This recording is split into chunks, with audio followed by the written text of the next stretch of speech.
ఈరోజు top గెయినర్లు hero motor 4764 దగ్గర close అయ్యి 3.27% ఇంక్రీజ్ అయింది. టాటా మోటార్స్ 1030 దగ్గర క్లోజ్ అయ్యి 1.80% ఇంక్రీజ్ అయింది. M&M వచ్చి 2212 దగ్గర క్లోజ్ అయ్యి 1.38% ఇంక్రీజ్ అయింది. బజాజ్ ఆటో 8846 దగ్గర క్లోజ్ అయ్యి 1.11% ఇంక్రీజ్ అయింది.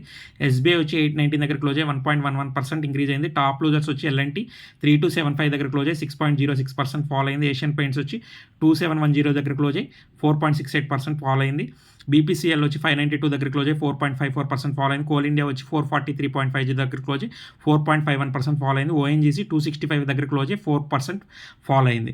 నిన్నటి సెషన్తో పోల్చుకుంటే నిఫ్టీ 50 డౌన్లో ఓపెన్ అయ్యి ఫాల్ అవుతూనే ఉంది. ఈ రోజంతా US మార్కెట్ ఫ్లాట్ అయినాయి, అలాగే యూరోపియన్ మార్కెట్స్ వచ్చి అప్ అయినాయి అనమాట ఈరోజు. సో ఈరోజు టాప్ గెయినర్లు టాప్ లూజర్స్ వివరాలు ఈ విధంగా ఉన్నాయి. ఇలాంటి వివరాల కోసం ఛానల్ని సబ్స్క్రైబ్ చేయండి.